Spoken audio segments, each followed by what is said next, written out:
fan of this and look away, but yeah, I grew up in the White House. That's, if you really want to hear the story, you can talk about that. Awesome. But yeah, so, like you said, my name is Lucas, and I'm a junior majoring in waste management and with a minor in water resources, and this is my story. I grew up in a small town in Minnesota, about 30 minutes northwest of the Twin Cities, and church was always a part of my life growing up. My parents, my younger sister, and I attended every event that my church put on. We were at the church 3 to 4 days a week for one reason or another. As I continued going to church throughout my youth, I didn't feel the community that church had to offer. Because the church that I went to wasn't in the town where I lived, and I didn't have a connection because of it. This continued all the way through the end of high school. I began going to my church's 4-year confirmation program, and all I can say is that against popular belief, confirmation pulled me farther away from God. My youth director was very focused on fellowship.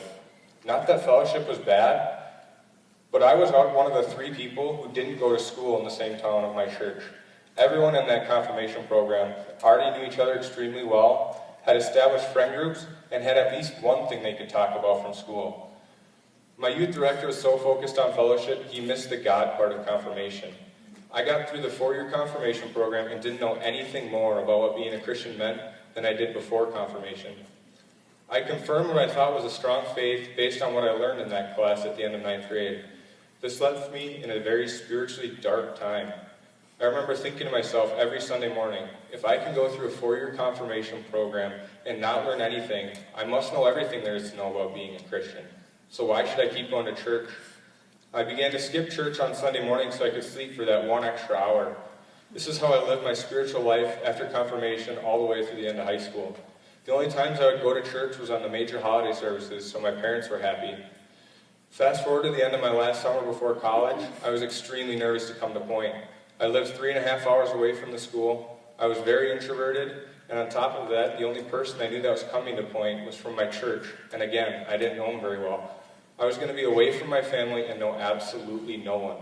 I was extremely scared for what college had in store for me. My parents dropped me off during welcome week, and they turned around to head home the following day. I was devastated. But I figured if I was going to make it through college, I needed to meet some people. And of course, the way to any freshman's heart is food, more specifically corn.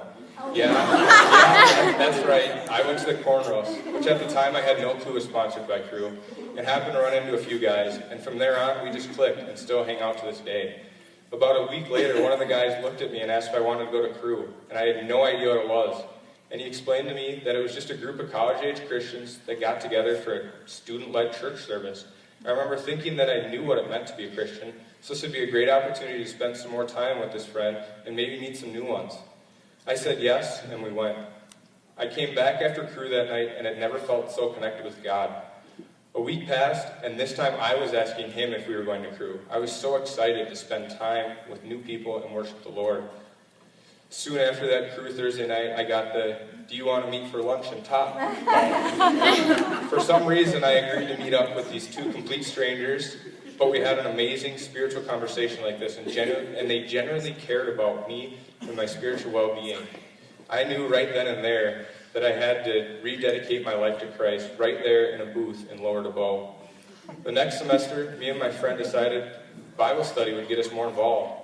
So I agreed, and my second semester freshman year, I started attending Bible study in Steiner Hall. At the end of my semester, my friend and I met with one of the staff members, and he asked if we would help lead the Bible study next year. And at first, I felt that I wasn't qualified, but God knew that I was more than equipped to help lead that Bible study. So I agreed. I began to invest more and more time to know the Lord. About halfway through the first semester of leading that Bible study, they looked at me and said it was my turn to lead the study. I was not ready for them to say that so early. Was I ready for it? No. What if I messed up? Didn't matter. But still, I agreed. Me and my friend led that Bible study the rest of the year. Now I'm here today, leading Bible study with a great group of guys in Smith Hall, staying involved in the activities and events that Crew puts on, and have a great group of friends that I can go to whenever I need to. And after close to 3 years, I can say that I'm learning how to be the Christian that God had planned for me to be.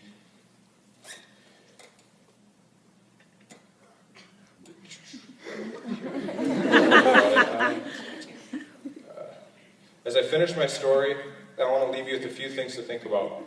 Number one, sometimes God asks you to do things that you don't want to do. For me, agreeing to lead a Bible study my sophomore year and this year. Agreeing to share my story with you tonight.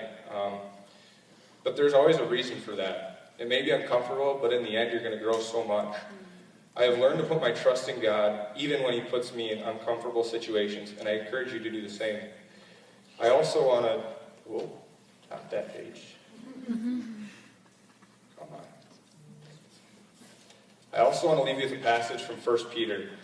This verse has been close to my heart during my faith walk. The verse is 1 Peter 8 and 9. It reads, "And a stone that causes them to stumble, and a rock that makes them fall. They stumble because they disobey the message, which is also what they were destined for.